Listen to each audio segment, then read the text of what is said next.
First of all, I'd like to say a big thank you, Jazakallah Khair, for everyone for turning up today.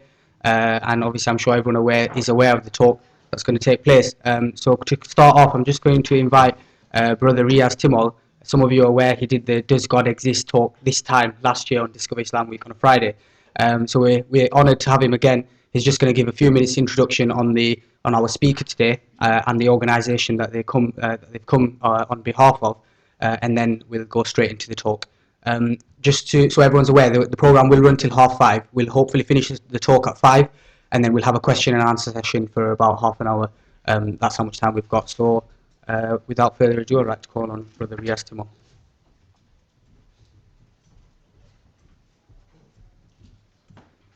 Bismillah. Thank you, and welcome to everyone to today's seminar session on being British, being Muslim, two sides of the same coin. I'll keep this intro very brief because I don't want to cut into the time which Sheikh Ibrahim has been allotted. But just a quick synopsis of what we're hoping to cover in today's session. Encouraging British Muslims to practice their faith in ways which will benefit wider society is an objective which is not only scripturally desirable, but which will also assist social and religious cohesion, which is increasingly perceived by all as a key priority. I think it's quite safe to say that Islam has been in the headlines consistently for the last decade, more often than not for the wrong reasons. And because of that, many people within the wider society, many Muslims themselves, are questioning what it actually means to be a British Muslim. And people within the wider society have the concern that is it possible to be a committed, practicing, orthodox Muslim, but at the same time they're fully fledged British citizens and they're loyal and committed to being part and parcel of the fabric of the society in which they live. Hopefully these will be some of the topics and issues which are touched upon by our guest speaker today, who is Sheikh Ibrahim Mogra. Many of you may know of him, many of you may have seen him on the television or come across him before. Just a quick synopsis of his biography. He's perhaps one of Britain's best-known imams and appears frequently on a variety of popular media outlets. His role at First Ethical, which is the organisation who, in conjunction with the ISOC, has organised today's event, revolves around delivering lectures on behalf of the charity at events hosted by our various partners, as well as representing First Ethical at social functions and galas. He's a graduate of the Darul Uloom, which is a traditional Islamic seminary, the Institute of Higher Islamic Education at Holcombe in Bury, and he went on to study Al-Azhar University in Cairo, and graduated with a licentiate degree in 1992, followed by a master's degree from the School of Oriental and African Studies at the University of London in 1998. I think you can get a glimpse into his age if you look at those years. He continues to serve as a specialist advisor on Muslim affairs to many media outlets, including the BBC, Sky News, ITN, and a number of private television and radio companies, as well as various newspapers, including The Times, The Independent, The Guardian, The Financial Times, The Economist, The Herald Tribune, and The Washington Times. He has not featured in the LEP yet, so we don't really rate him. And last of all, just to conclude, First Ethical Charitable Trust enables British Muslims to benefit society via faith-based campaigns. We believe that the approach is a fitting response to those who regard practicing Muslims as a threat. Accordingly, First Ethical's campaign partners include many leading Muslim and non-Muslim charities, including Islamic Relief, RSPCA, and the Salvation Army, with whom they have partnered on a nationwide food drive to feed Britain's homeless. They have a nationwide team of staff who provide extensive support to hundreds of volunteer imams, teachers, professionals, and students who implement their campaign toolkits in local communities. Thank you for your time, and without further ado, I hope you will all join me on behalf of the ISOC, the Muslims and the non-Muslim students of the university and Preston community. We would like to welcome Sheikh Ibrahim Mogra. Thank you very much, Riaz. Bismillah wa salam ala Rasulillah wa sa'il anbiya. I begin in God's name, the most kind, the most merciful. I send greetings and salutations on all of God's prophets and messengers, and greet you all with Assalamu alaikum, peace be with you all.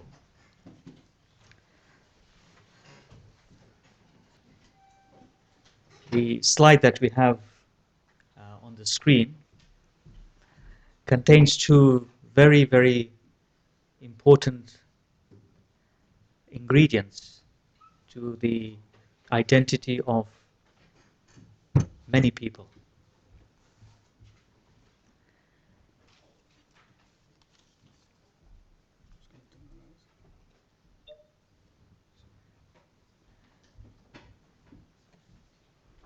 Faith and culture are understood in many different ways by many different people. Faith for religious communities is understood as believing in God, believing in the teachings of God, for example. Perhaps a father might say to a son or a daughter, I have faith in you.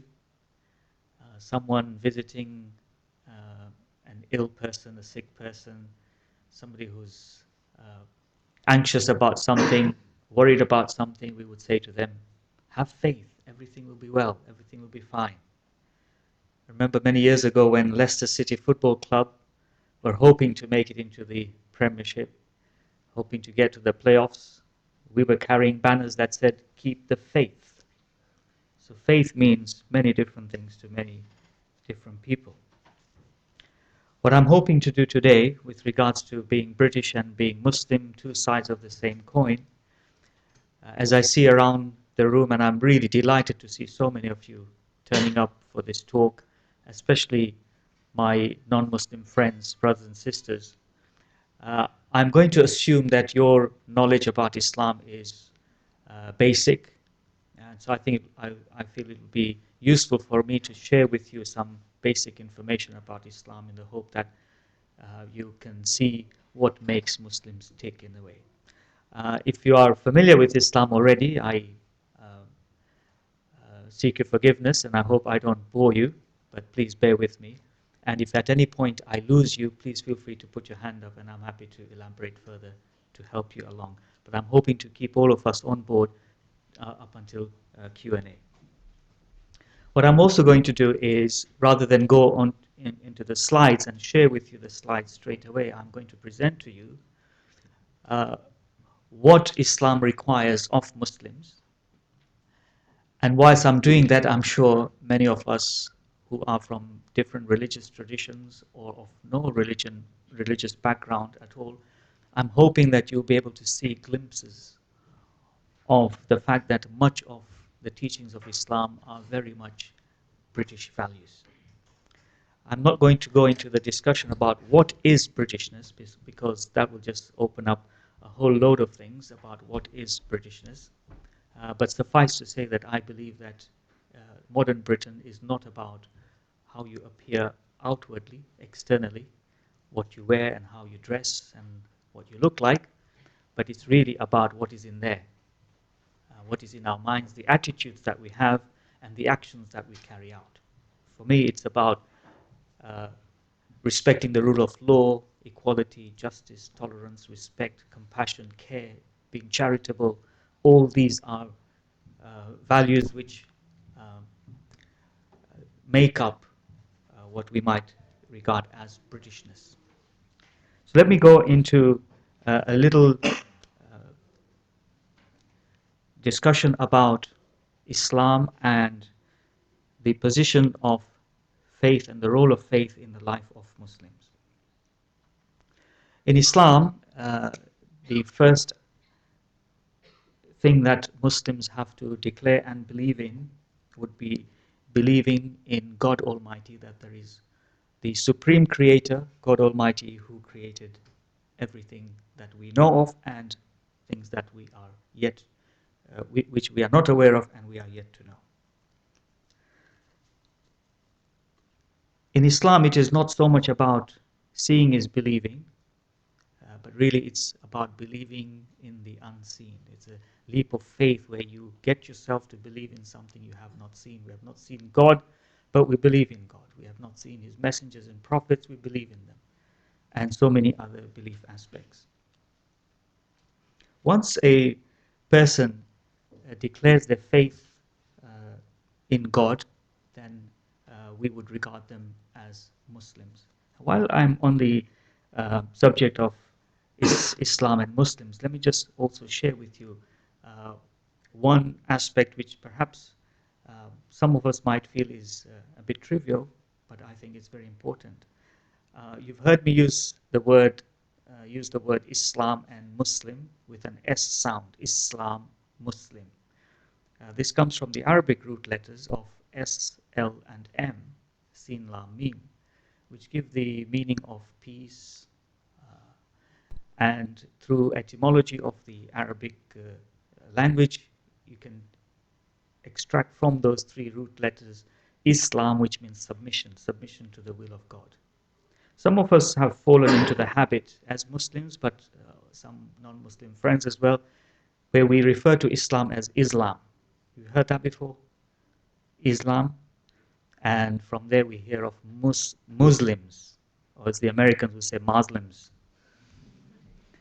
with the Z sound. For those of us who are familiar with Arabic, it matters a lot. Because the Z sound, ZLM, is, I believe, the exact opposite of what Islam is about. ZLM, Zala, Mim, Zolama, means to oppress, to do injustice to others. And so we have the word of Zalim, which means an oppressor, and Islam would give the meaning of bringing darkness, whereas we believe Islam has come to give light, peace, and tranquility. So it's very much appreciated if we said Islam and Muslim. When a Muslim declares faith and belief in God, they are acknowledging that they are servants and slaves to God Almighty. And they understand that they owe tremendous amount of gratitude to God for His mercy and for His blessings towards humanity. We look at chapter 16, Surah An-Nahl of the Quran, verses 3 to 8, remind us of God's gifts to humanity. In it He says, He, God, has created the heavens and the earth in a proper manner, systematically. He has created the human being from a sperm and an egg, and He created cattle for you so that you may have warm clothing and numerous benefits, and that you may eat. And there is beauty in them for you when you bring them home in the evening and as you lead them to pasture in the morning. And they carry your loads to places where you would have not reached except with tremendous difficulty. Indeed, your Lord is full of kindness and is most merciful, and He has created for you horses, mules, and donkeys for you to ride, and as an adornment. And He creates other things of which you have no knowledge. So if we reflect on this verse, in the modern world, in the mechanically and technically advanced world, we can think of motor cars, airplanes, spacecraft, and the like. It is faith and belief in this merciful God that will decide the fate of the human being on the day of judgment, as Muslims believe. Having declared faith in God, Muslims are also required to declare faith and to declare belief in God's angels. We believe that God has created a creation, a special creation out of light, that are angels who carry out a variety of duties. More well-known angels are the likes of Gabriel, who used to visit God's messengers and prophets, bring revelation to them, and help them against their enemies. The likes of Mikhail, who is in charge of the weather, and they've done a pretty good job today. No rain, no wind, and I've had a pleasant drive up north from Leicester. The angel of death, many other angels that we believe carry out a variety of duties. We also have to declare belief in God's books, scripture revealed from time to time. The Torah of Moses, the Psalms of David, the Gospels of Jesus, the Quran of Muhammad, the scrolls of Abraham, peace be upon all the messengers, and many other books which were revealed by God, which we have to declare faith in, whether we have read them and seen them or not. As Muslims, we believe that God revealed His message to all people for their guidance, so that they may find God and know how to serve their Creator. We also believe in God's messengers and prophets, that from time to time God would send special people to the world to guide humanity to become better human beings and to find their way to God. Many of the biblical prophets are also the prophets that Muslims believe in, and about 25 of them are actually named in the Quran, and we believe more than 100,000 messengers and prophets were sent throughout the ages for the guidance of humanity. And there's no nation, no people that were not sent a messenger for their guidance. So we believe Adam, the first man on earth, was a messenger of God. We have the 5 key messengers and prophets: Noah, Abraham, Moses, Jesus, Muhammad, peace be upon them, and many other messengers that are mentioned in the Quran, such as Job, Jonah, Zechariah. We have the likes of Jonah and several others who are mentioned in the Quran. We also believe in the last day, that one day we will leave this world and we'll be standing before God on the day of judgment to answer for our actions.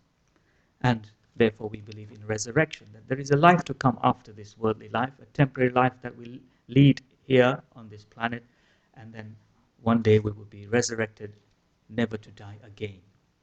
We also believe in fate, in predetermination, that everything is ordained by God. Everything happens with God's knowledge. Everything happens by God's will. As Muslims, when we declare this belief, it is not to say that we believe that the human being has no free will. Indeed, we have free will. We are not mechanized, programmed machines that have no say in what they do. We believe that God has given us the faculties and the ability to make choices, the right choice or the wrong choice, to choose good over evil or vice versa, and so forth. And so if a Muslim, for example, were to decide that they want to cross a very busy road, what's a very busy road nearby here? London Road. Okay, so they want to go across London Road, heavy traffic passing by, very heavy traffic, and they want to go across. If they were to think, well, everything is ordained by God, everything is written down, so I'm just going to go across the road. What has to happen will happen. And then if they were to be flattened by a big bus, that's not fate, that's asking for it. Because God has given you the intelligence, the brain to think. You look left and right, traffic coming, wait, road clear, safe to cross, you go across. So although we believe that everything happens with God's will, we have a role to play in that. When we say that we believe in fate, what we mean really is that God has got the knowledge of our decisions even before we make those decisions. I believe God knows when I finish this talk, before I even decide whether I will use that door to exit the room or this door to exit the room, God already knows which door I'm going to use. However, belief in all these things and faith on its own is not good enough. In Islam, faith goes hand in hand with good works, and we are encouraged to do good works so that we can be near and dear to God. Surah Al-Asr, chapter 103, very clearly demonstrates this, where God swears by the token of time. By the token of time, indeed, the human being is in loss, except those who have faith and do good works, and recommend each other to the truth, and recommend each other to be patient. The Quran encourages competition in good deeds. Muslims are encouraged to compete with one another in good works. And among the good works that a Muslim must carry out, of course, are the daily 5 daily prayers, the ritual prayers, the fasting in the month of Ramadan, the giving of charity, and the performance of the pilgrimage, reciting the Quran, remembrance of God, and so forth. But it's not just these kind of good works, but other good works to help humanity, helping the poor and the needy, caring for the elderly and the sick, and so forth, to look after the neighbors. So we explore, what does faith require of Muslims? And as a reminder to fellow Muslims here, let us just see what the Quran says to us with regards to the requirement of our faith. Surah Al-Taha, chapter 20, verse 177, reminds us, and I shall read a bit of the Arabic for blessings and to help those who are familiar with it, which verse I'm referring to. أعوذ بالله من الشيطان الرجيم. ليس البر أن تولوا وجوهكم قبل المشرق والمغرب. So, lengthy verse, and I'll share with you a meaning of that verse. Piety does not consist in turning your face in worship towards the east or the west. The truly pious are those who believe in God and the last day, in the angels, in the scriptures, and the messengers and prophets, who give away some of their wealth, however much they cherish it, to their relatives, to orphans, the needy, to travelers and beggars, and to liberate those in bondage, slaves. Those who keep up the prayer and pay the prescribed alms, who keep pledges, promises whenever they make them, who are steadfast in misfortune, adversity, and times of danger. These are the ones who are true, and it is they who are aware of God. Many times when we explore Islam, even as Muslims, when we practice our Islam, we tend to limit it to the ritual and worship dimension of Islam. However, Islam is much more than prayer and fasting, charity and pilgrimage.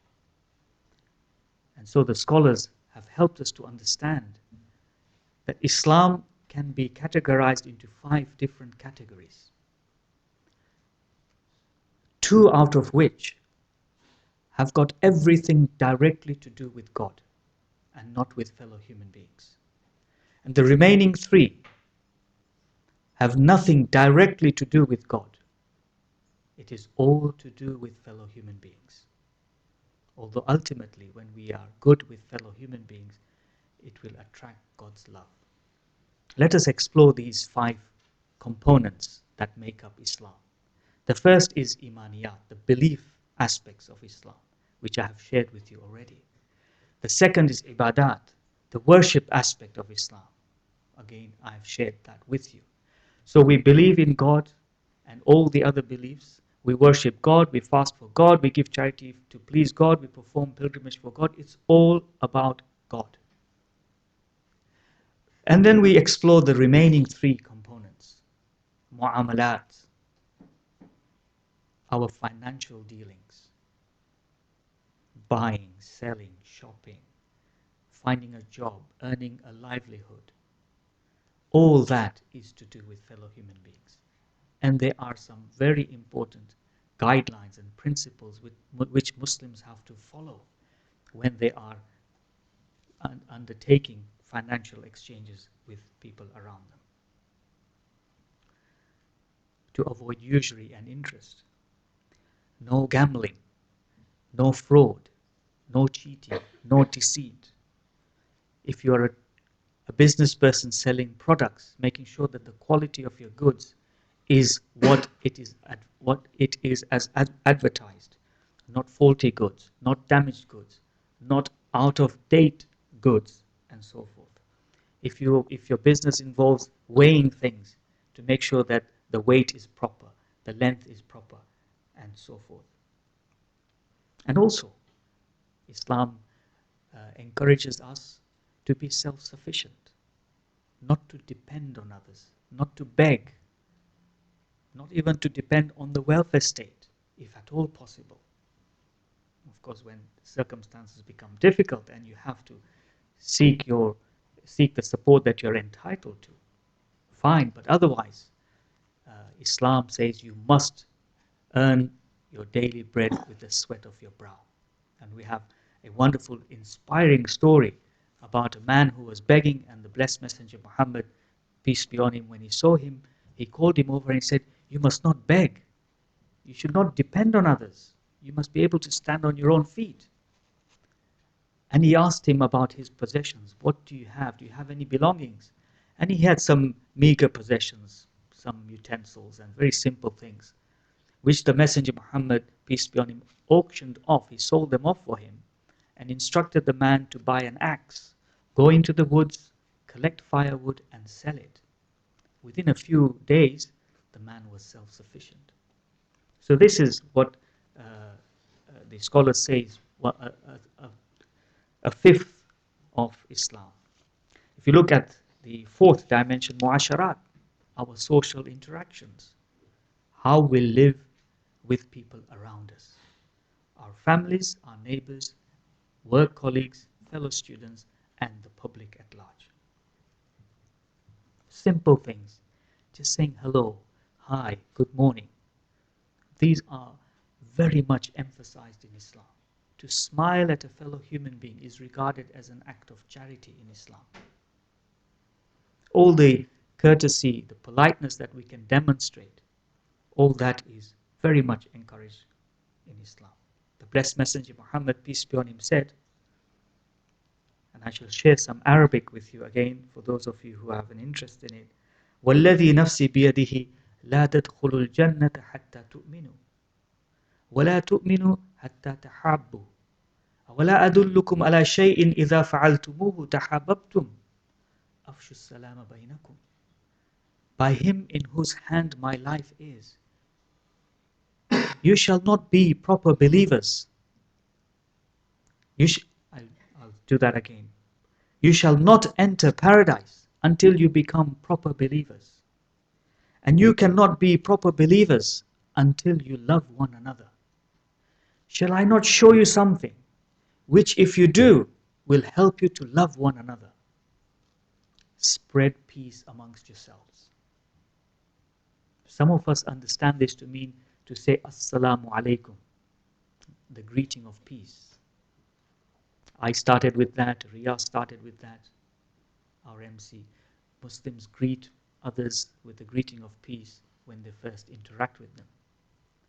But if we were to limit it to just saying, peace be with you, the greeting, then that is a very limited application of this tradition.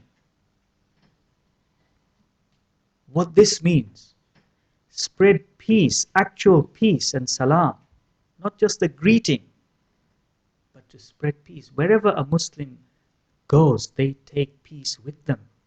The presence of a Muslim should be a source of peace.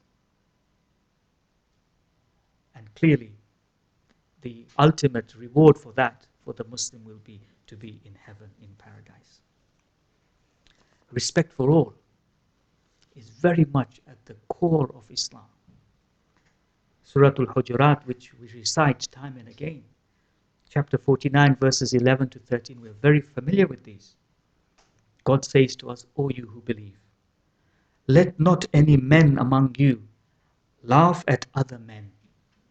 It may be that those they are laughing at are better than them. Let not any women among you laugh at other women. It may be that they are better than them. Do not defame each other. Do not call each other by offensive nicknames. It is an evil act. It is an evil to have a name of wickedness after one has believed. And indeed, those who do not give up are doing wrong. Tremendous amount of respect is demanded on the part of Muslims for all human beings. We're not allowed to make a mockery of any human being, for there is always the possibility that they could be better than us. We are not allowed to judge people.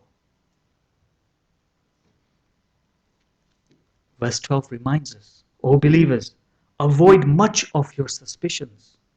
Indeed, some suspicions are sins. Do not spy on each other. Do not backbite one another. Would one of you like to eat the flesh of your own dead brother? You would hate it. So we should hate backbiting, in other words, and fear God. Indeed, God is the one who is most forgiving and accepts repentance, the most merciful. Verse 13 doesn't stop there. A lot of emphasis about respect for fellow human beings. O mankind, indeed we have created you from a male and a female. We have made you into nations and tribes that you may know one another. You may interact with each other. Indeed, the most honorable of you with God is the one who is most righteous. Indeed, God is all-knowing, all-aware. In light of all these verses and all these teachings, I believe it is the duty of Muslims to integrate into the society that we have made our home. We cannot keep ourselves to ourselves and live and lead isolated lives. That is not the purpose of our presence on this planet. That is not how God intended us to live. God wants us to live with fellow human beings, regardless of their multiple backgrounds. We have to be part of the whole of human society. If you look at the diversity that we enjoy, that is God's design. It is God's plan that human beings are like this. And it is through this design that God's greatness is demonstrated. He tells us in chapter 30, Surah Ar-Rum, verse 22. It is from His signs, the creation of the heavens and the earth, and the different languages that you speak, and the different colors that you have. All these are signs of God's greatness. Indeed, in these are signs for those who keep knowledge. We find chapter 11, Surah Hud, verse 118 tells us, if God willed, and I shall recite the Arabic to help my Muslim brothers and sisters see the emphasis that God has placed on respect for the diversity that He has created. وَلَوْ شَاءَ رَبُّكَ لَجَعَلَ النَّاسَ أُمَّةً وَاحِدًا. Had your Lord so desired, He would have made all of humanity into one group only, one single type only. Maybe we would all have been white. Maybe we would all have been black. Maybe we would all have been brown. Maybe we would all have been Muslim. Maybe we would all have been Christian, and so on and so forth. But He did not do that. He made us into different colors, different creeds, different communities, different cultures, languages, you name it. Just look around this room. It's so beautiful because it is so diverse. It is so colorful. That is what makes this world beautiful. God designed the world to be beautiful in this way. You walk into a garden that is full of only white flowers, or only yellow flowers, or only pink roses. It will not be as beautiful and as enjoyable as a garden that is full of multiple colors. Look at the rainbow. What if it was just red, or just blue, or just green? But it's those multiple colors that make it such a fascinating thing to look at, and so beautiful to look at. Indeed, the Quran continues to talk about the diversity as being God's design. The diversity of religions, for instance. The Quran tells us, if God did not repel some people by means of others, this is when people come to the aid and to the defense of those who are being attacked and oppressed. The Quran says, if God did not create or did not repel some people by means of other people, many monasteries, many churches, many synagogues, many mosques, where God's name is mentioned, where God's name is invoked, they would have been destroyed. The Quran mentions all these places of worship, monasteries, churches, synagogues, alongside the mention of mosques. Surah Al-Hajj, chapter 22, verse 40, reminds us of our duty, that we have a duty to live peacefully with fellow human beings. Chapter 42, Surah Ash-Shura, verse 13 tells us, in matters of faith, God Almighty, He has laid down for you people the same commandment that He gave Noah, peace be on him, which we have revealed to you, Muhammad, peace be on him, and which we enjoined on Abraham and Moses and Jesus, peace be upon them all. Uphold the faith and do not divide into factions within it. Let us look at the final component which the scholars have categorized of Islam. So we've looked at the first, which is the beliefs. The second, the ritual worship. The third was our financial interaction and dealings with one another. The fourth was our social engagements, social interactions. Finally, akhlaqiyat, our conduct, our character, and our personal behavior as individuals, wherever we may be. Chapter 33, Surah Al-Ahzab, verse 21, reminds us that the best example for you is that of the Messenger Muhammad, peace be upon him. Muslims are encouraged to emulate him and to lead a life that he led, so that we may attain God's pleasure, God's grace on the day of judgment. There's a very authentic collection, a book which collects the life and the record of the life of Muhammad, peace be upon him, by the name of Sahihul Bukhari. It is authentic and second only to the Quran in Muslim scriptural collections. In that book, there is a narration from the Messenger Muhammad, peace be on him, in which we are reminded about who is a Muslim.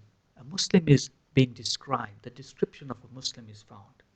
The Messenger said, a Muslim is that person from the harm of whose tongue and hands other people are safe. A Muslim is the one from the harm of whose tongue and hands other people are safe. We're not even allowed to harm anyone with the tongue, let alone physical harm. And there's quite an interesting comparison that I could make here. By and large in society, I don't know about some of you, Riaz tried to give you a clue of how old I am, but when I was growing up, we used to sing in the playground. Some of you might have done it, or you might have heard it somewhere. Sticks and stones may break my bones. Anybody? But words will never hurt me. Actually, in Islam, it's quite different. And I think it should be that way everywhere, because words also are very hurtful. And I've seen some of the anti-bullying campaigns in many a school, where now you have big posters that say, words also hurt. Because for a time, bullying was seen just as physical bullying. But calling nasty names to each other, picking somebody because of their skin color, or because of what they're wearing, or because of what they had at dinner time, and all that is very, very painful. In fact, in Arabic, we say that the wounds that are inflicted by a stick or something like that, those can be healed over a period of time. Go to the doctor, you get a bandage, you get a plaster. After a little while, even your broken arm is mended. You will undergo pain, but sooner or later you'll get better. But the wounds that are caused by the tongue, they penetrate deep into one's heart. Sometimes you cannot repair that. So safeguarding of the tongue is extremely important. Never to say anything hurtful to any human being. The Blessed Messenger was asked once, which is the best Islam? And he answered, he said, the person from the harm of whose tongue and hands other people are safe. It's a very interesting answer for me. He was asked which Islam is the best. He described a Muslim. Rather than saying the Islam where people pray 5 times a day and fast and give charity and perform pilgrimage and all that, he said, that person from the harm of whose tongue and hands other people are safe. And we find these examples in his life. As I said, we have to try and emulate him and be like him. We find on one occasion, the Blessed Messenger, Muhammad, peace be on him, was in his mosque in Medina, Saudi Arabia.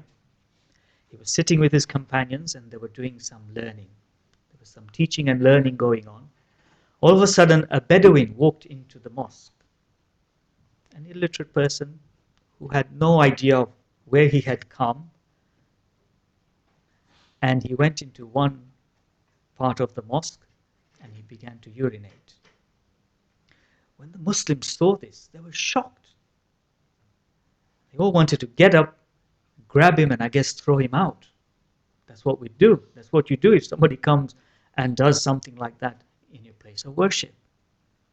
But the Blessed Messenger Muhammad said to them, calm down. Let him be. Leave him alone. Let him finish what he's doing.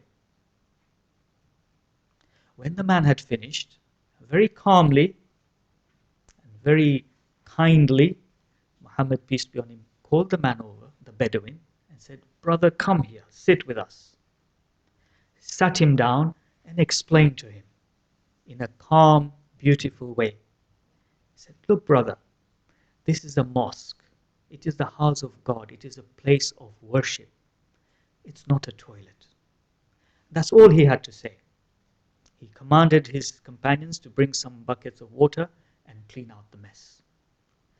This man could not believe that after such a degree of desecration of a house of God, a place of worship, he was still treated with respect. His dignity was respected, and he was spoken to politely and kindly. He immediately wanted to know what this was all about. He wanted to learn about what was being taught. And he joined the group of Muslims and became a Muslim. And there are so many stories. I'm running quickly, I'm running out of time. But there are many stories that we can learn from where kindness has been emphasized for all of us to put into practice. Simple things like saying good words, good things to others.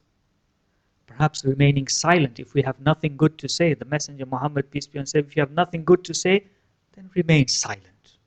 No need to open your mouth. When we engage with others, sometimes we end up in arguments. There's no need to argue.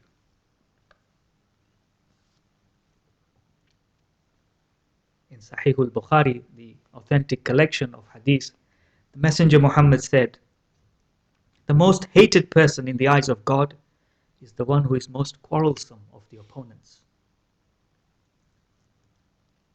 In a whole collection of hadith books, the traditional books, the Messenger Muhammad said, I guarantee a home in paradise for a person who gives up arguments and disputes, even if he or she is on the truth. And he said, I guarantee a home in the middle of paradise for a person who gives up lying, even when they're joking. And he said, I guarantee a home in the highest part of paradise for the person who has a high standard of character. About neighbors, Islam says, the blessed Messenger Muhammad, peace be on him, said that you cannot be a proper believer until you love for your brother and sister what you love for yourself. What you want for yourself is what you should want for fellow human beings. He also said, and I was delighted to hear this in the Friday sermon this afternoon when I joined the local community here for the Friday prayer. The Imam, the prayer leader, shared and reminded us of this tradition. He said that you cannot be, Muhammad peace be on him said that you cannot be amongst the Muslim community if your neighbor is not safe from your harm. He would want to exclude a Muslim from his community if that Muslim was being cruel to his or her neighbors. Indeed, we are reminded that God will assist us and will help us so long as we help fellow human beings. Indeed, we are reminded also that we should be merciful and kind to God's creation. If we are kind to God's creation, then the one in the heaven, God himself, will be kind to us. These are some of the teachings of Islam. Now, what I would like us to do, the Muslims, is to see whether these things ring true in our day-to-day lived lives as Muslims. Do we put this into practice? For those of us who are not Muslim, perhaps to reflect now that do these values, do these teachings resonate with us, whether we are of a different religion or of no religion at all. And whether collectively all that can become what we would refer to as the Britishness or the values of British society. Let us now turn our attention to the slides. I've talked a lot about faith. Let us explore culture. And I want to invite my Muslim brothers and sisters here. It is very important that we make a distinction between the teachings of the faith of Islam and the cultures that we have learned from our parents and our grandparents. much of culture is accommodated by Islam. From whatever part of the world it might have come from, there is room for it in Islam. Some of culture, which is evil and bad, is to be rejected and is condemned by Islam. And I'll share some examples with you. Let me take you a step further. Much of the culture of non-Muslims also is good and therefore Islamic. And I'll repeat that so that I'm not misunderstood. Much of the culture of non-Muslims is also good and therefore Islamic and therefore should be adopted by Muslims. Some of it is bad, which must be shunned by Muslims, perhaps by those communities also, and has to be condemned. And I'll share some examples also. The trouble with some of us Muslims is that just because a certain type of culture is practiced by non-Muslims, without exploring that, without examining it, we reject it just because it is done by non-Muslims. That is not just unfair, it is totally wrong. Because we are depriving ourselves of something good that is out there. Islam teaches that whatever good is out there is Islam.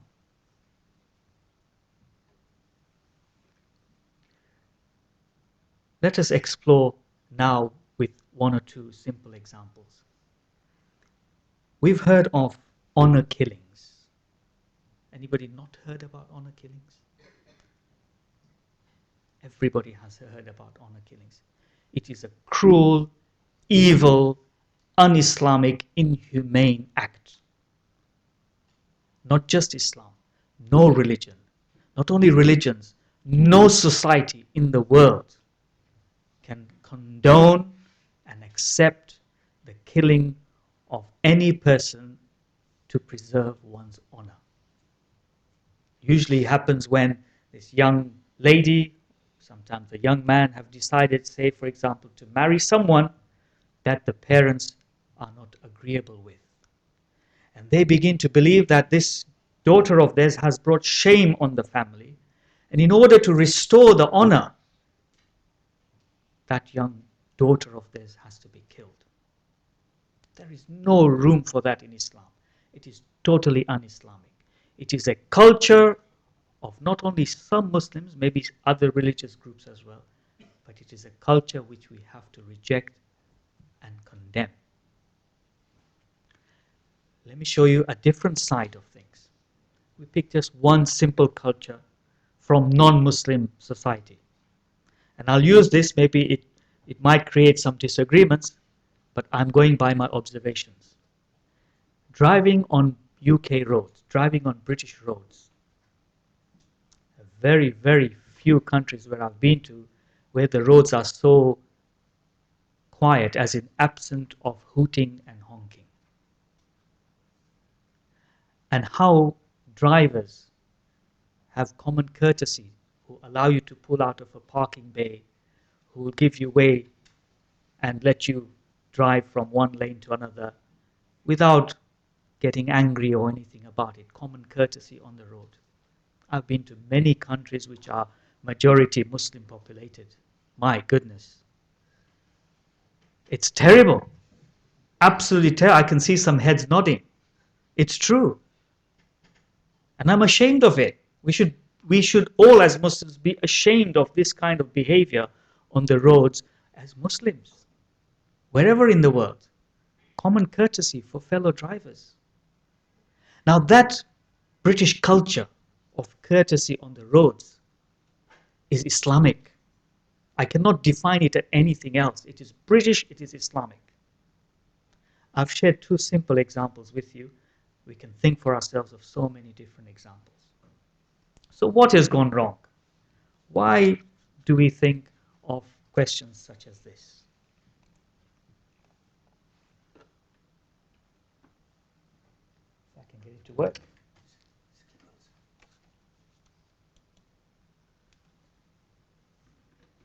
we've seen some developments around the world, and apologies for those who are at the back if you can't see. The flags point out some flashpoints in the world where issues to do with Muslim communities have been at the front of political debate and debate in society. The minaret ban, the niqab ban, and in our own country, the EDL, the BNP, and so on and so forth. What is happening with these issues? Are Muslims in the West at crossroads? Now, these slides were very beautifully prepared by our team. I wasn't involved in it, so I can't take any credit for them. But let us explore this question. And on this one, I'm inviting the Muslim audience here. The question asks, are Muslims in the West at crossroads? What's happening here? For me, what this is saying is we have already ourselves created a them and an us. We have excluded ourselves from the category of the West, and we have called ourselves Muslims in the West, as if we've been taken from somewhere and plonked in the West. Something to think about and explore. I'm an immigrant, but I know many of you, as I look around the auditorium, you are of the soil. You were born and bred in Britain, made in Britain.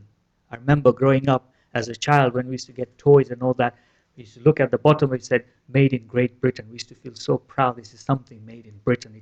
It was a sign of quality. Don't know about it nowadays, but it was in those days a sign of quality. Okay, we've stopped manufacturing a lot of the things we used to manufacture. So, we are the West. I want to invite you all, Muslims, to truly believe this.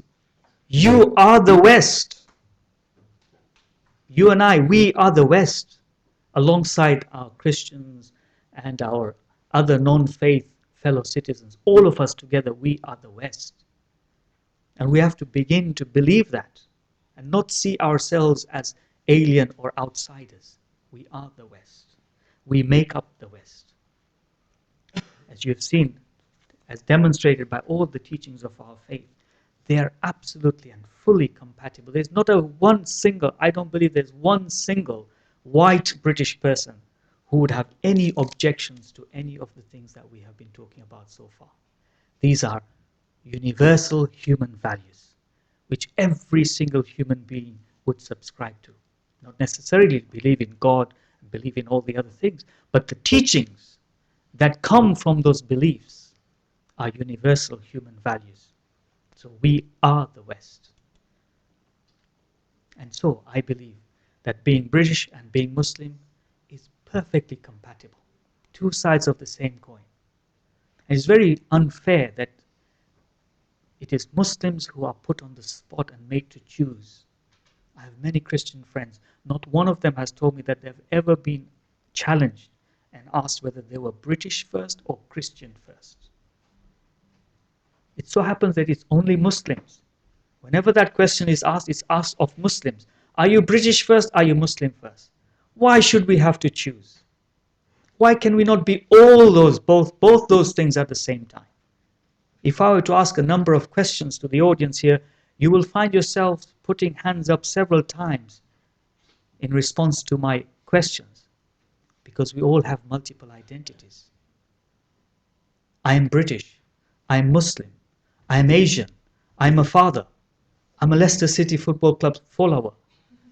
I can be all those things at the same time. And I don't have to choose one over the other. So as Muslims, we must resist this expectation and also strengthen our own selves to say, we can be all these things at the same time. We don't have to choose one over the other.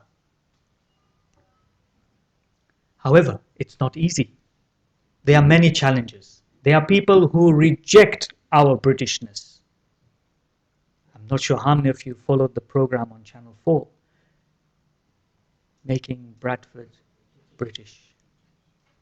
And you saw how difficult it was for some of the Muslims on there to convince their white fellow participants that they were British or members of the public. And of course, it works both ways. So there are challenges, some key challenges that we as Muslims have to overcome. We have to learn how to respond to those. And I hope what I've shared with you from the scriptures and from the tradition will help us, will equip us and give us the tools which we can use to respond spiritually and in other ways to those things. And we've seen that there is a lot of common ground. There are many things that we share with fellow human beings. Maybe not the color, maybe not the dress, maybe not some of our culture, but those universal human values which we share with others. That is what we need to work with and work to create a space for ourselves in society, an equal space, not preferential treatment, no, as equals in society. So let us explore the challenge now. There is an expectation from the likes of maybe the far-right groups, fascist groups, that you have to be British only. And you give away all your other identities. Xenophobia, fascism, anti-Muslim hatred, and so forth. On the other end, on the Muslim side, sometimes we find you should be only Muslim. You can't be British. You have to be only Muslim. An attitude towards those who are non-Muslim as people who are evil or people who are not to be engaged with. That also is wrong. Very extreme views about the other. We have many influences that influence us as human beings.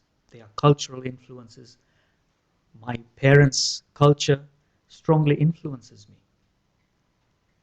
And then there is the influence of the British public. I've lived in this country for many, many years, and I've been influenced by those cultures. And I've seen the change for myself. I've seen how I've changed. Let me share with you some of that, part of that journey that I personally have undergone. I was born in Africa, in Malawi. In those days, the Asians and the Europeans were pooled together as the white community compared to the black native community. So I was white. Then I came to England. I migrated to England. Suddenly, I stopped being white and now I was black. Because in those days, blacks and Asians were pooled together as compared to the white community. So from being white, suddenly I was black. As time moved on, I began to believe and I began to feel, and I was being treated like a British person. I thought, yes, I am British. I was still struggling with being English. Because at that time in my life, I somehow, for some reason, I used to associate Englishness with ethnicity. White Anglo-Saxon, fair skin, light eye, fair hair. But things have moved on, things are different now. And I've explored how whenever the England football team is playing, which is made up of white players and black players, and you see the English fans, regardless of the color of the player, all getting behind the team and cheering them, myself included. If only we would leave the stadiums with that same enthusiasm as we show in the stadium for the multicolored English team. That when you're out of the stadium, the multicolored society is as English as the white component. And then, like I said, this is a two-way process. I could stand at the top of the highest hill here in Preston and scream and shout, I am English, I am English, I am English, till I'm blue in the face.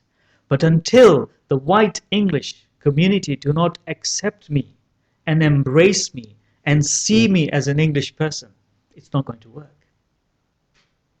Many experiences I could share with you. I realize I'm running out of time. I do want to leave some quality time for you to interact with me. I traveled to a conference in Italy. It was on integration and cohesion. I was asked to say a few words there.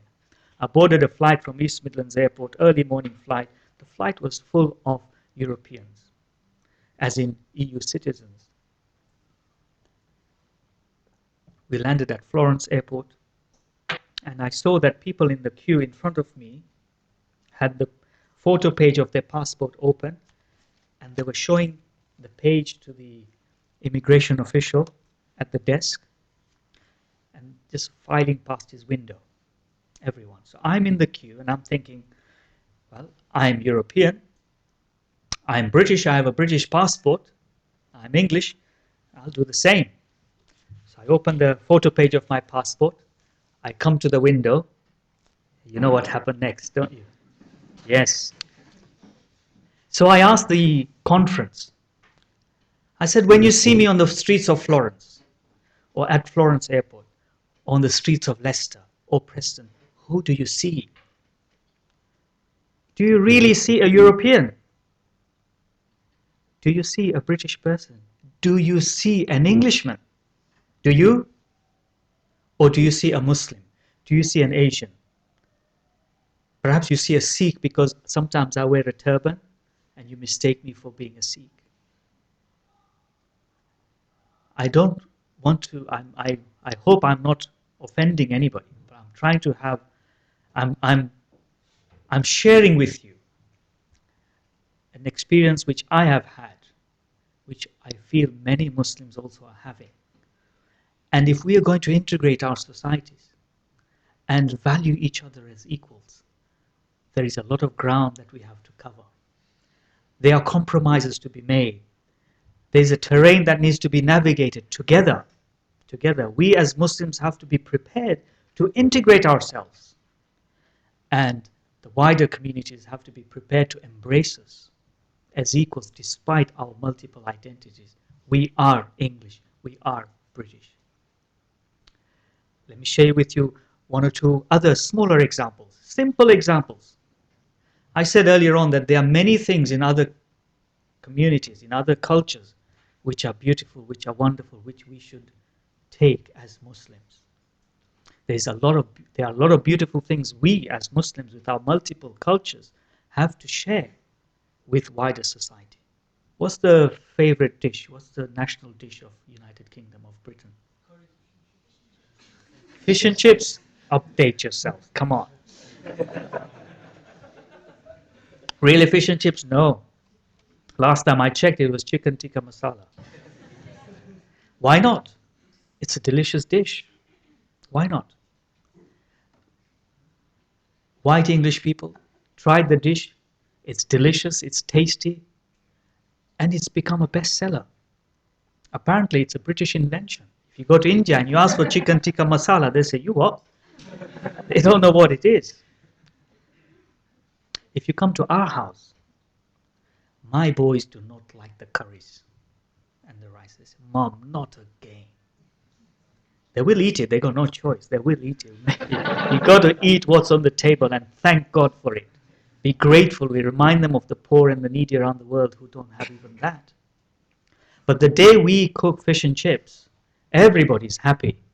Apart from my wife, because she's got to clean all the oil that has been splattered all over the cooker. But there's some adaptations that we have made. So when I'm battering the fish, I sprinkle chili powder into the batter. And when we do the chips, after we've fried them, I sprinkle chili powder on them. Eating a potato by frying already was a very interesting way of eating a potato. But by adding the chili powder to it, I've made it even more interesting. Because our palates are used to spicy foods. So we've taken the best of British, adopted it, adapted it. We have the best of both worlds. Simple example, you can apply this to all walks of life in many different walks of life. So we move on. There is no reason why we should see the multiple cultures clashing with one another. They do not have to clash. We can take the best that we have to offer each other and make our lives even better.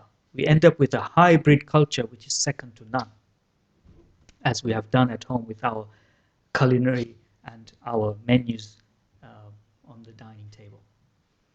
So, British or Muslim, we can be both. We don't have to be one or the other. Islam itself, there's a call that it needs to undergo a reformation. I don't believe it needs to. As Muslims, we believe Islam is the chosen way of life by God. It is the perfect way of life chosen by God. It is Muslims who need to reform themselves. I, as a Muslim, have to reform some of my bad habits. How I treat my neighbor. If I'm treating them badly, I need to reform myself and respect my neighbor and care for my neighbor.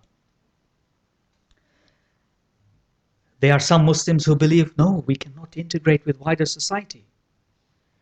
We judge the entire white community by the actions of a few who have been clubbing and drinking on a Friday and Saturday night. For goodness sake, not all white people do that. There are some wonderful, decent, hard-working, honest white people out there. Many, many, many of them. More than we could count. If a small number have misbehaved, we cannot judge the rest of the community. How do we like it when we are judged because of what the 7/7 bombers did? We don't like it. So how can we be judging a whole community of millions by the actions of a few? Every community has its bad eggs, bad apples. We cannot judge entire communities because of a few. Look at the goodness there is out there. Celebrate that goodness. Rejoice the fact that there are some beautiful people out there. I have traveled the world. Believe me when I say this, I do not wish to live in any other country except Britain. And I will say this, maybe at the risk of upsetting some Muslims who come from other parts of the Muslim world. Pakistan, Saudi Arabia, whatever else there is out there which is majority Muslim, I would rather live in Britain. That's my personal feeling. This country enables me to live as I am, to dress as I am, to do as I please, provided it's all within the parameters of the law. And we must respect that. And I'll share a slide with you towards the end of my presentation. So there is a shared space out there which we have access to as Muslims, as British people. And through understanding, enhancing respect for each other's cultures and all that, we can have a better, brighter future. Not a future where we feel all the time under pressure or even afraid that perhaps the future for my children in Britain is a tough one, is a bad one. But on the other hand, to say, we are lovable people, we are cuddly people, love us. If every British person who is not Muslim listened to that, you tell me, if every Muslim in this country implemented even half of what was shared with you, I think we would all be very, very cuddly. They would love us. So we have to inspect our own self. We have to take stock of our own selves. What is it that we are doing that is giving out the wrong signals? And today it might come across as if I'm picking on us. But I'm not here today to point the finger at others. I want us, Muslims, to reflect on our own actions, to show wider society that we are an asset. It's good to have Muslims in our society, not bad. But there are people who make it difficult for us to do that. They drown out our voices. People like Rod Little, for example. Read that. I'll give you a few moments to read through that. He puts the entire Muslim community in one basket. That we are all extremists. Actually, not only extremists. Not only am I an extremist, I like to believe that I'm a fundamentalist and I'm also radical. Let me explain to you what I mean by that, what those words mean to me. Extremist as in extreme for my love for God, extreme in my love for my family, extreme in my love for fellow human beings. What's wrong with that kind of extremism? It's the violent extremism that we condemn and reject. What's wrong with being a fundamentalist? I'm trying to be fundamentalist in that I want to follow the fundamentals of my religion. I want to try and follow all this so that I can be a better human being and treat fellow human beings with equal respect. What's wrong with that kind of fundamentalism? And of course, we want to be radical. You radical people are the future. Otherwise, we might as well shut down the universities. We need radical thinking. We need new ideas. But it's the violence that is perpetrated through these qualities that we reject and we condemn. So people like these make it difficult for Muslims. And this, spend a few moments reading that.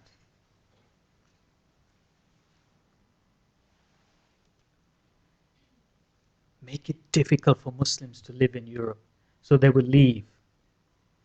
Sometimes you might be told, go back where you came from. I saw one poster in this anti-racism campaign. They had a black person somewhere in London. The poster said, there's a bubble, speech bubble around him, and he says, when they tell me to go back where I came from, I don't suppose they mean Clapham, as in the place in London, because that's where he's from. Interesting to note that when this terrorist, and I deliberately use the word terrorist for this man, when this terrorist murdered innocent people in Norway, I kept an eye on the media, including our beloved BBC. Not one report referred to him as a terrorist. He was referred to as a mass murderer. His terrorism was referred to as mass killings, mass shootings. Not one referred to him as a terrorist. Had that been a Muslim? In fact, even before they identified this terrorist, news channels in America were debating on the subject of why did Muslims do this to Norway? So we are judged even before the evidence is presented. And therefore the challenge for us is greater, and the support we seek from others is much more needed. Look at this portrayal of Muslims. Yeah, we are too extreme, and everything offends us. Christmas trees offend us, and Christmas lights offend us, and Three Little Pig stories offend us. Who is saying all this? Who is deciding for us? The Quran contains the word pig in it. The pig is mentioned in the Quran. We're not allowed to eat it. We can talk about it. We can read stories about it. I grew up reading Three Little Pig stories. I read them to my kids. All four have grown up listening to Three Little Pig stories. So it's this portrayal, negative portrayal of Islam and Muslims, that I hope we can dispel, and friends who are non-Muslim can help us to dispel those inaccuracies that are being portrayed. Coming to a conclusion now. As I said, the freedoms we enjoy in this country. Look at the middle picture. 3 veiled women within arm's length of a woman police officer with that placard that says, British police go to hell. Where in the world would you be able to do that and return to your family safe and sound, join your children for a cup of tea, and do whatever else you would do for the rest of the day? That is the beauty of this country. That is what this country is. That is what Britishness is. That you are allowed to say what you say, and no one will touch a hair of your body. Try doing that in any majority Muslim country. Your family will not know where you have ended up. Trust me. And I've been quoted saying something about our former Prime Minister, and I said it with full confidence, knowing that no harm will come to me. I'll be able to go to my family and get on with my life as normal. This is what Britishness is. But when we do not appreciate those freedoms, and we behave like this, the pictures on either side, that is absolutely wrong. That is ingratitude of the highest degree. And if you look at the number of Muslims there, they are fewer than the Muslims in this auditorium. Yet those pictures are portrayed as representative of the British Muslim community. There is no need to behead those who insult Islam. There is a need to keep the heads on them so we can engage with them and have dialogue with them. To sit them down and explain to them that we don't believe in all this nonsense. Islam does not require us to do all these things. Muslims, remember these things. That's what Islam requires of us. And I've quoted for you chapter and verse to help you further your own investigations. And then there are some statistics about the many other challenges we have. We are at the bottom of the pile of most things in Britain. And we need to get ourselves out of that rut and study hard and work hard so that we can rise up and be British and proud, Muslim and proud, and give to society more than what we have received from it. We've explored some of these things, so I shan't spend any more time on that. Let's start bridging the gap. Faith and culture, two distinct things, but two very important identities. There should not be any confusion with the teachings of the faith and the culture. If the culture is bad, faith requires that we reject it. We have shared values. Let's work on those. Let's engage with society. Let us equip ourselves with better knowledge of Islam as Muslims, and if I can invite non-Muslim friends also to learn a little more about us and about our religion. You will find that a lot of it are things which you will wholeheartedly be able to accept as universal human values. To practice our deen, our religion, in a way which we can benefit the society at large. So what is it that we would like the Muslims to do, perhaps even the non-Muslims? That we want us all to be able to benefit wider society through some activities which are faith-based, where we can be true and faithful to our traditions, but we can also be in tune with British cultural values. We want to try and help to empower Muslims, as I said, to benefit society through a number of ways. These are some of the campaigns which we run. We help Muslims prepare their wills, charitable work through zakah. We look into the area of animal rights and caring for the needy and the homeless in many of Britain's streets.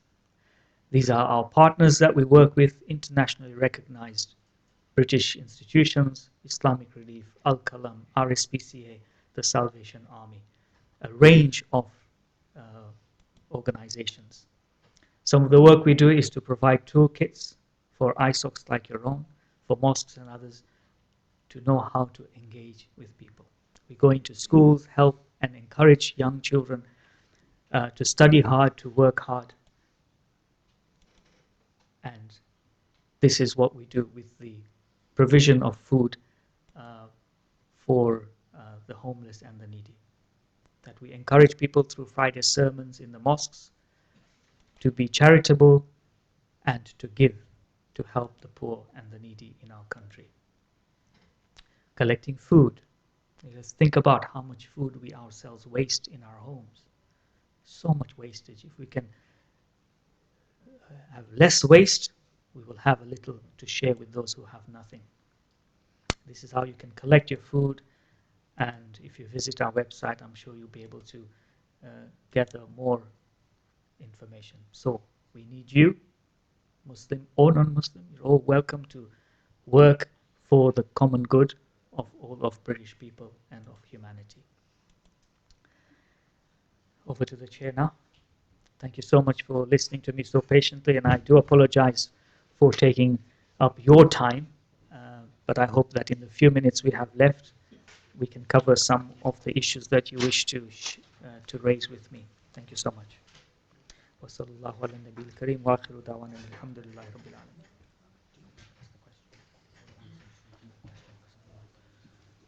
العالمين.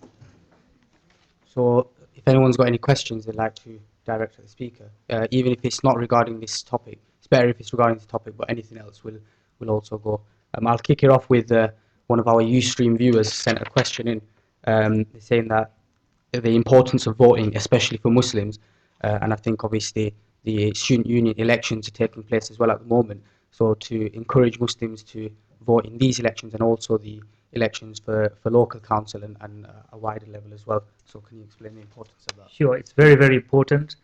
Uh, Taking part in the elections in the political system of our country is a requirement of being British.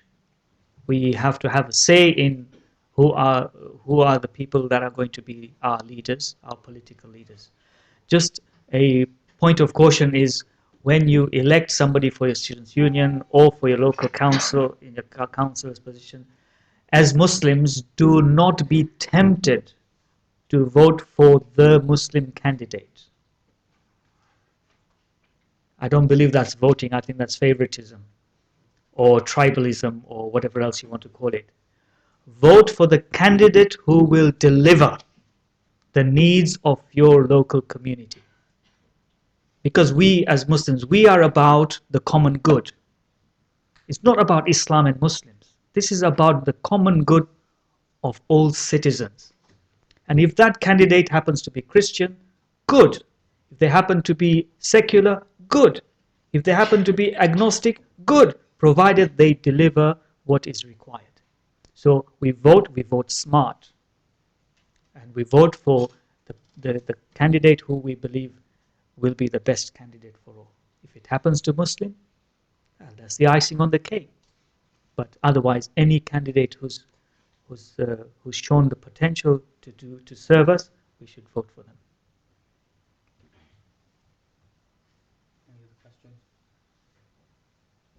Okay, I'll field the questions directly to save some time. Anybody else? Or any comments? Yes.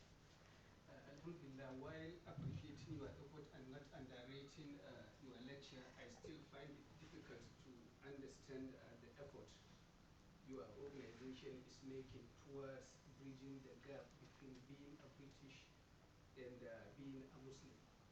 Because I can remember last week coming across a brother who was narrating his story to me. That is his family story, because he's here. Well, I'm just a visitor about to go back.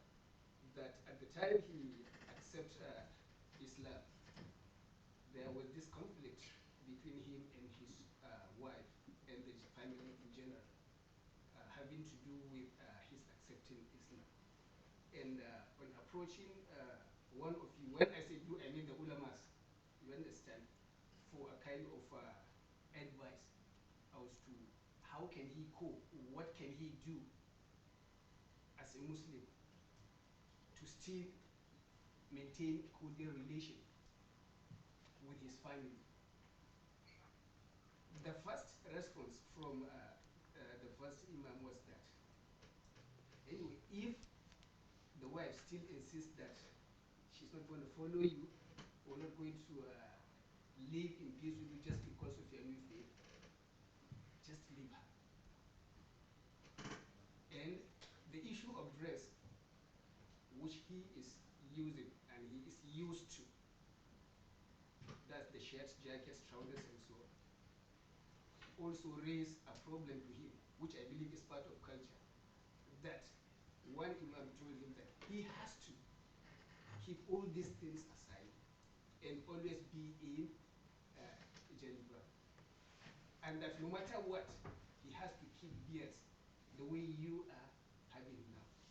Okay. So with this explanation you have given to us now, I do believe there is a kind of differences of understanding, which I know that definitely it is bound to happen. Now the question is, what effort are you making at your own level towards seeing the need for the ulamas to come together and have a stand on how to raise these our brothers and sisters who are learning from the beginning, or rather the start? Thank you. Thank you for your question. The question is, how does our organization help the imams, that is the religious leaders and teachers within Islam, uh, to facilitate the integration? And I'm trying to summarize the question you were asking. The integration of Muslims into society. One particular example he quoted was one British person who was not a Muslim embraced Islam, was already married. How do they continue with the relationship? Well, the First Ethical Charitable Trust is also running a program for imams. This is the religious leaders and teachers, where we're helping to train them in a number of areas of how to communicate the message of Islam to the Muslims and to non-Muslims, of how to be able to uh, contextualize our lives as Muslims within wider society. You will notice that one of the thrusts of my presentation today was that only 40% of Islam is to do with worship and belief and all that. 60% is about the Muslim person with other people.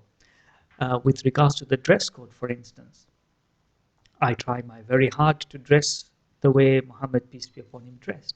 It is very much recommended, encouraged, and we believe there is a reward for it. But if you look at what is the purpose of clothing and garments, the maqasid, the aims and objectives of the law of Islam is that you cover your privates.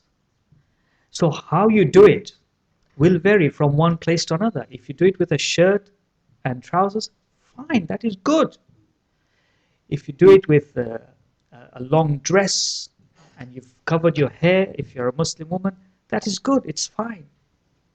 The point is, the objective of the Sharia, of Muslim law, should be achieved in all the many different ways.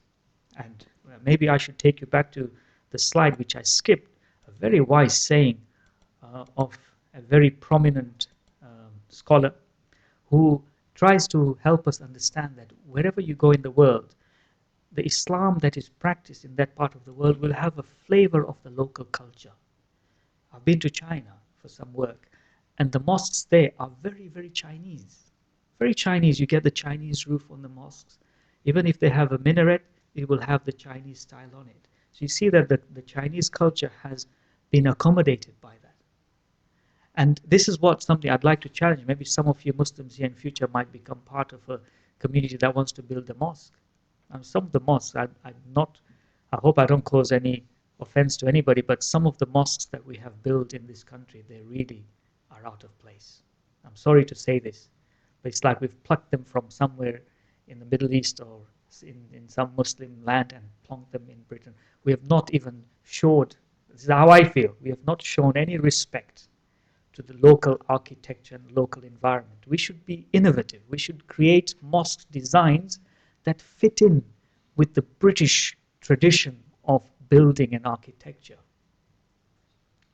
So anyway, let me try and find that slide for you if I can find it. That wherever we go, Islam is able to accommodate all the different cultures. So we'll try and help these imams through our training programs to equip them with the skills that they will find useful in helping to guide the Muslims to be confident of both their all their multiple identities, but also to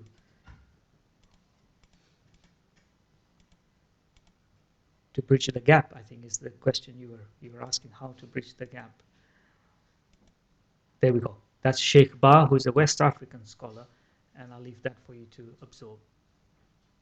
And perhaps we'll end it there, Chair? Unless you want to fill one. Just a personal question of my own. Many of you probably heard about some groups called Hizb ut-Tahrir and Al-Muhajirun who try to implement the Islamic Caliphate system within the UK. So I'd just like to ask the Sheikh to share some light on what he thinks is viable in this situation.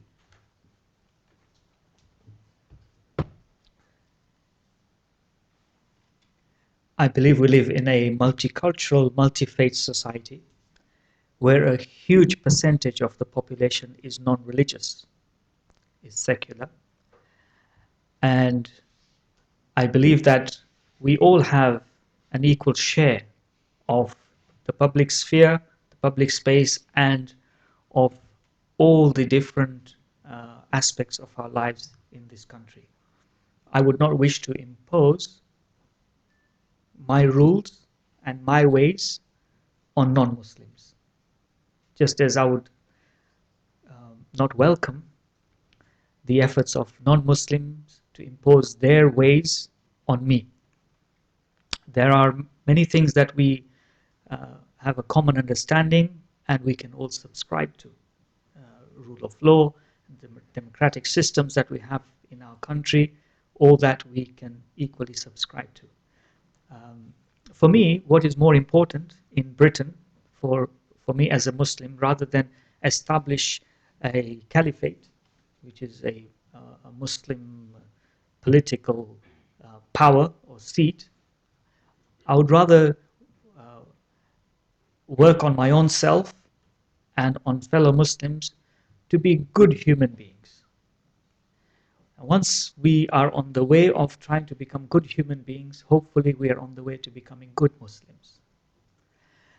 For me, it's not so much about political power. I don't feel the need to have political power in the United Kingdom. I feel I have that power when my MP represents my needs and my local community's needs in Parliament. He is more than sufficient for me. I don't feel why it has to be any other different system. For other parts of the world, it might be a different story. And it is for those Muslims in those parts of the world to make those decisions for themselves.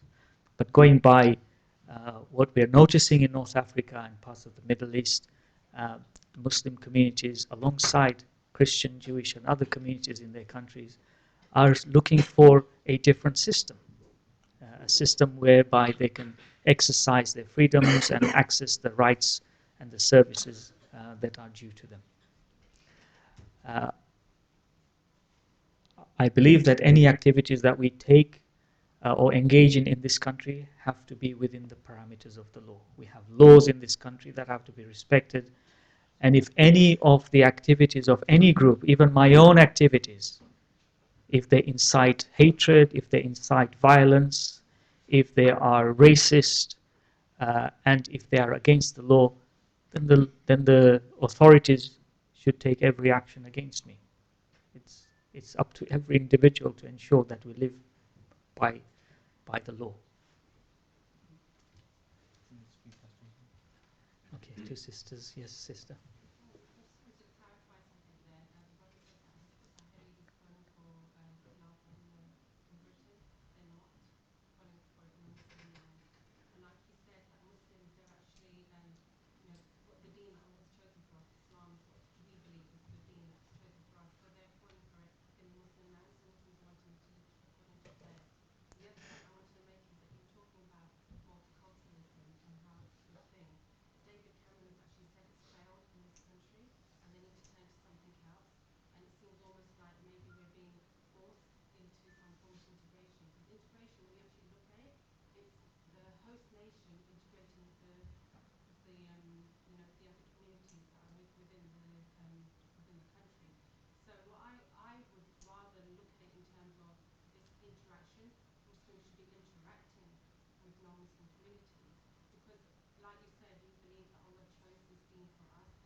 Thank you. Yeah, thank you for expressing your views. I still believe, though, that Islam actually encourages Muslims themselves and requires of us to be integrated into the societies where we've made our home. However, we should not be forced in a way where the forcing comes in the expectation of us to ditch and give up some of our own identities. And integration is not an easy process. Some of us are paying a heavy price to be integrated. If I share again with you my own family experience, my sons do not speak a word of their mother tongue. And we've integrated them into society at a heavy price. We've paid a heavy price. When you lose your language, a lot of the culture goes with it, because language is a carrier of culture. A lot of the culture is carried by language. But we have accepted that. They're born in this country, this is their home. They don't know anything about India, where their grandfather came from, or of Malawi, where their father was born. I'm not in favor of assimilation, where we have to melt away into the dominant culture. When the Prime Minister talked about multiculturalism failing, I have reread his speech, and I've tried to give him a fair hearing. And I'm now at a position where I'm beginning to agree with him that multiculturalism, which isolates pockets of communities and prevents them from interacting with others, that kind of multiculturalism has failed, and I agree with him on that score. That under the pretense of multiculturalism, if some of us as Muslims or some white communities keep themselves to themselves and say we are a multicultural society, so everything is fine, I think that is not the desired outcome of a multicultural society. And I agree that there has to be movement from both sides, from the immigrant or minority communities and from the, if you like, indigenous and majority communities. I've observed, for instance, the street where we live, we only have one last white family remaining in that street. They're an elderly retired couple. Very soon they will move to an old people's home, or they might pass on. It's 100% guaranteed that it will be an Asian family, most likely a Muslim family, who will buy that house. No white family is interested to come into that area. So there are questions to be asked of the white communities also. And then there are unfair suggestions being made, as I was told by some royals as well, that why do you always go and settle in Leicester and Bradford? You should live and integrate yourselves. And I'm thinking, you want me to live in Kent or somewhere in leafy Essex or something? I can't afford it, mate. I live where I live because that's where I can afford to pay the rent. I want to be close to a mosque. I want to be close to where I do most of my work. Hey, maybe I want to live next door to my mother-in-law, around the corner from my mother-in-law. Who knows? And this is human behavior. Wherever human beings have gone, there are pockets of British people in Spain, in the south of France, in Turkey, where we want to live with people who are like us. It's natural. There's nothing wrong with that. What is wrong is when we live like that and exclude others or refuse to interact with others. So I agree that interaction is very, very important. It's key. So I may be living in a very Asian, very Muslim area, but I've got to interact with others. So I'll suffice with that. I think there's one. Can we field one more question? Sister in the back had a question.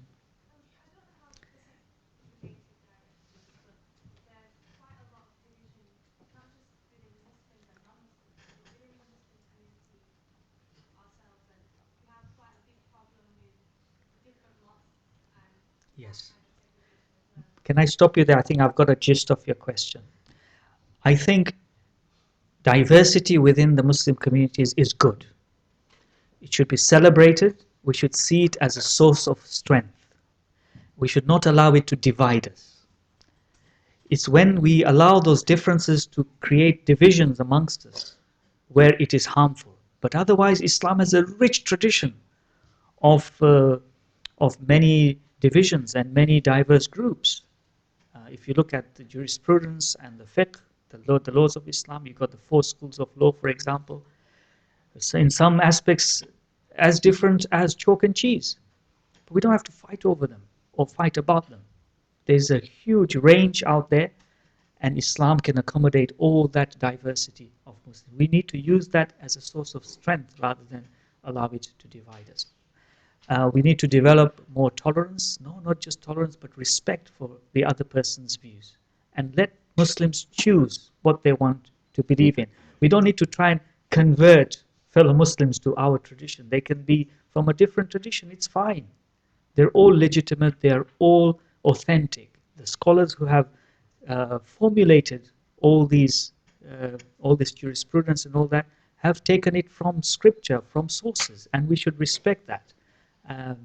And if people want to switch and change and this and that, they can consult their scholars and be able to do that. But we should allow and enable Muslims to follow whichever tradition that they have adopted for themselves without creating that, using that as a source of conflict. I know we have gone well over the time that we promised we'd finish. Perhaps, Chair, if you allow me, maybe I could say those who wish to leave, you might have other engagements and other things you might have planned. Feel free to leave. You don't feel obliged to stay. So if you do need to leave, and those who want to stay on and ask questions, maybe we can do it off the mic. I'm happy to hang around for a few minutes, or we can carry on like this. Just before everyone shoots off, just a few quick announcements. There are feedback forms from the charity First Ethical, so everyone's requested that please fill a feedback form out before you leave, so they can continually improve the services that they provide. I'd like to say Jazakallah, a big thank you for everyone that came, and the collection today will be for the CT scanner, so inshallah we've already raised £2,400, so everyone's requested to donate generously to that cause. And last reminder, don't forget to pray at Asr. I have no question, but I think I just have to pray. Yes, go on. I'll be around.